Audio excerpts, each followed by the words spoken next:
주말 체험 영농 농지는 무조건 경작을 해야 합니다. 경작을 못하면 부동산에 내놓아야 되는데 요즘은 잘 안 팔립니다.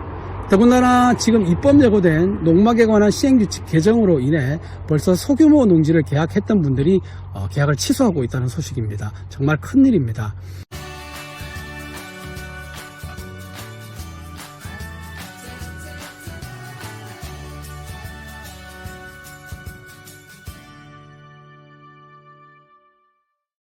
농지법 개정의 최대 피해자는 바로 농민들이고 기존의 주말농장 보유자입니다.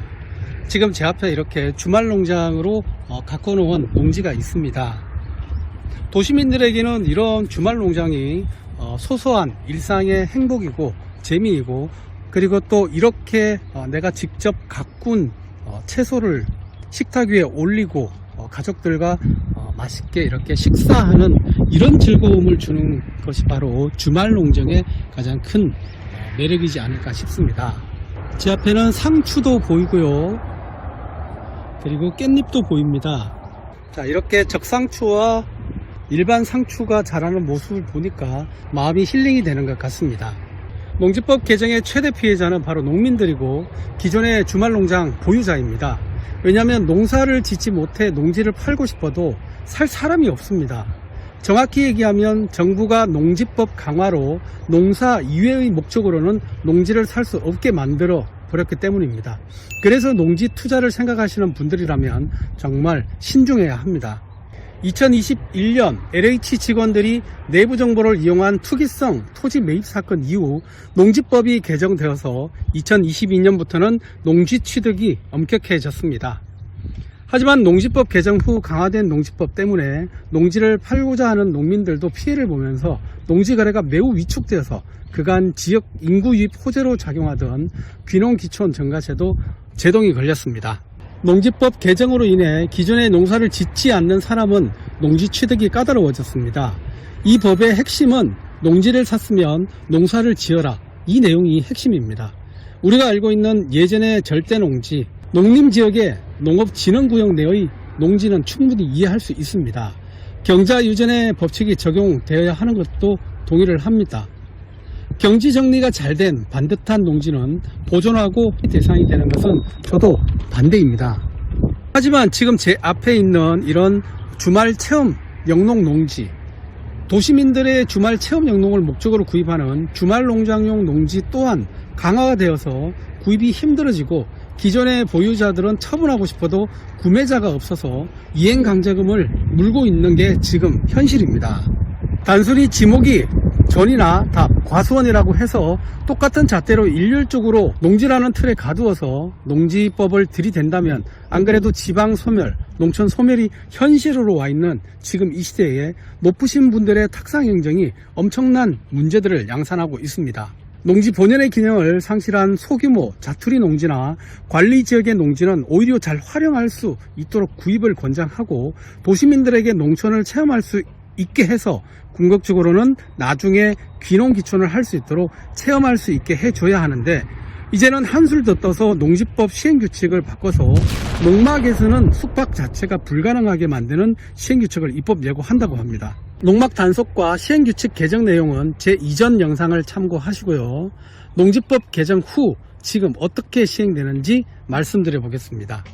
첫 번째는 농업진흥구역 내의 농지는 주말농장 취득이 불가능합니다. 지금 앞에 있는 이런 관리지역의 농지 같은 경우에는 일반인들도 구입을 할 수 있지만 경지정리가 잘 된 그런 농지에서는 일반인들은 농지를 구입을 할 수가 없습니다. 두 번째는 실농장 총 면적은 1000제곱미터 이하로 제한을 했고요. 그리고 농지 취득 자격 증명을 예전에는 비교적 간편하게 발급을 받을 수 있었는데 지금은 농지위원회의 심의를 거쳐서 강화되어 있습니다. 그래서 도시민들이 농지를 구입을 하는 데 있어 한층 더 강화된 심의를 받아서 농지를 구입을 해야 되는 실정입니다. 또한 네 번째는 1000제곱미터 이하도 농지대장 기록이 의무화되면서 평수에 상관없이 농지대장을 만들어야 됩니다. 다섯 번째는 기존 농업진흥구역 내 주말농장 소유주는 일반인에게는 매도를 할 수 없고 농업인에게만 매도를 할 수 있습니다. 여섯 번째는 주말 농장, 지금 앞에 있는 이런 토지에 대해서는 비사업용 토지로 중과세 10%의 양도세가 더 부과가 됩니다. 작년에 한번 이 세법 개정안이 더 강화되는 쪽으로 되었습니다. 비사업용 토지에 대해서 양도소득세 중과세를 10%에서 20%로 올리고 장기보유 특별공제도 제외시키는 개정안이 이렇게 나왔었는데 다행히 국회에서 통과가 되지 않아서 지금은 시행되고 있지 않습니다. 자, 그리고 이렇게 실제로 땅을 구입을 했는데, 농지를 구입했는데 이렇게 농사를 짓지 않는 땅에 대해서 농지에 대한 사후 관리를 강화했고요.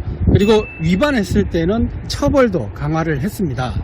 첫 번째는 매년 농지 이용 실태 조사를 실시하고 농파라치도 불법 행위를 신고를 하고 있습니다. 그리고 두 번째는 거짓 부정의 방법으로 농지를 취득했을 때는 5년 이하 징역 또는 공시지가 이하 벌금형에 처하도록 되어 있습니다. 세 번째는 농막도 신고를 안 하면 과태료가 300만원 정도 부과가 되고요. 특히 이번에 농지법 개정으로 인해서 시행규칙이 입법 예고 중인데요. 농막에 대한 대대적 단속이 예고가 되고 있는 상황입니다.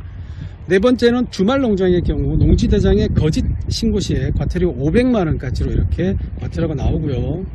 다섯 번째는 주말 농장을 휴경하거나 불법 위탁 경영, 불법 임대 시에는 과태료가 2천만원까지 부과가 된다고 합니다. 이후 주말 농장 불법 행위 시 처분 통지는 1년이고요. 처분 명령도 6개월.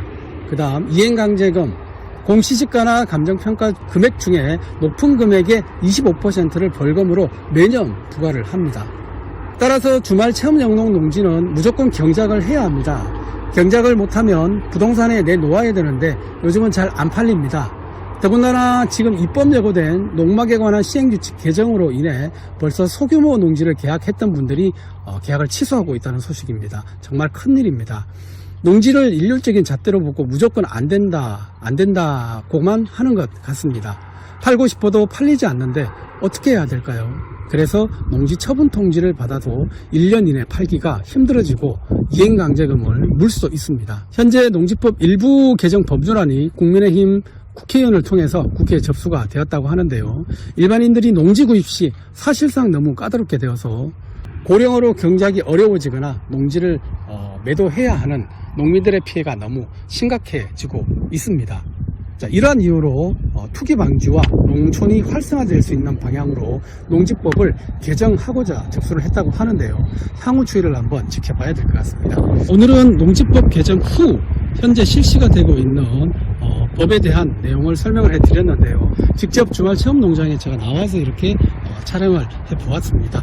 저는 다음번에 또 다른 소식으로 찾아뵙겠습니다. 감사합니다.